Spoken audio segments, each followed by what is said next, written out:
before yesterday. Okay. I'm very unfortunate.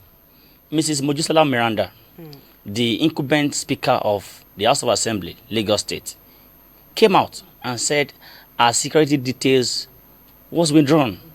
And yesterday, very unfortunate, the East-wise Speaker, Mudashiru Obasa, stormed the complex of the House of Assembly and presided over the House with 4 members of the House of Assembly.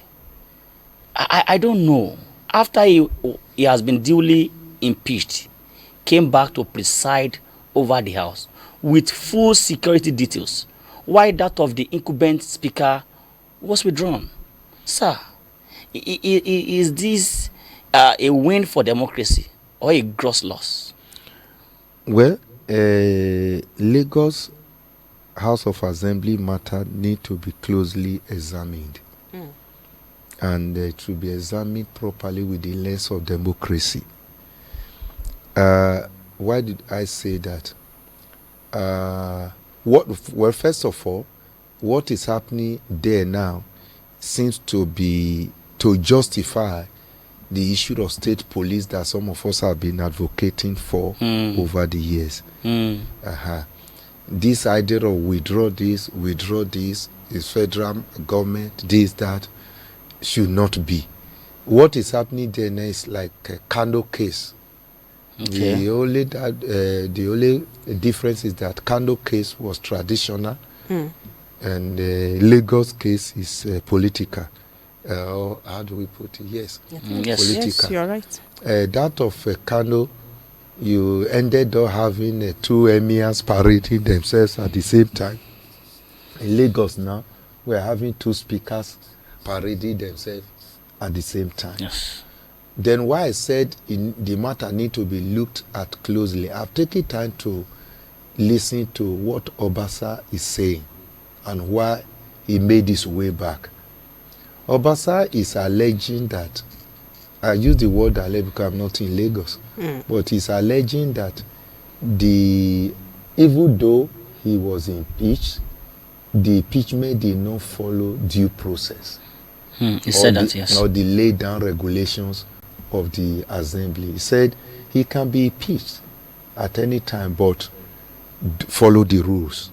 That, number one, they said the assembly was supposed to be on recess, and he was, as the speaker, was abroad when they suddenly conveyed their something, sat and impeached him.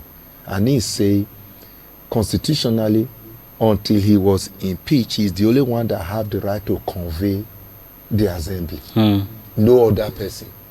Because until that impeachment that day, there was no speaker, apart from Obasa. And another one is impeaching him in absentia. Impeaching him in absentia. Is that democratic? Another point is raising is he should have been given fair hearing. If you allege that he is high-handed or maybe corrupt, or corrupt in terms of misappropriation of fund or whatever, the allegation should be properly investigated before impeaching him, so that he will be given fair hearing. And he say all this were not done. If all that were not actually done, then something is wrong somewhere. So that is on that. Then the new person that was made, that is Meranda, that was made the new speaker. Yes, sir. Well, if you talk in terms of the number of people who voted her, I mean, she has the right to say, I'm the speaker. But in law, you don't build something upon nothing. So if the foundation is wrong that brought you to your seat, something is completely wrong. So this is a matter that the courts need to look into and resolve. I think where things are done rightly, both the former speaker who is now again back, that is Obasa and Meranda. If I were to judge in this matter, both of them should be asked to step aside while the court examines what is going on and rule on the right thing. And I think the National Assembly have the right to take that step to take over that very assembly and make sure that things are put in order so that innocent people will not become victims. Sir, quickly, I want to speak from the picture story on the page of the Punch newspaper. Some of the people that followed Obasa is holding a placard, and on it is this inscription: "Ashiwaju, on your mandate we stand." And another person was holding the placard where we have the picture of the XY speaker.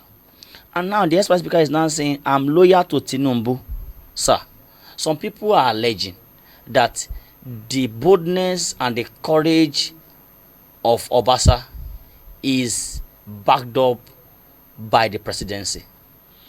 Well, I've also seen a statement by Obasa, which popped out on my phone this morning, saying that I'm loyal to Tinubu, but I acted on my own. Okay.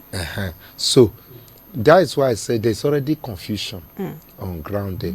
And secondly, that is why I started by talking about the issue of state police and this over-centralized police that we are talking about.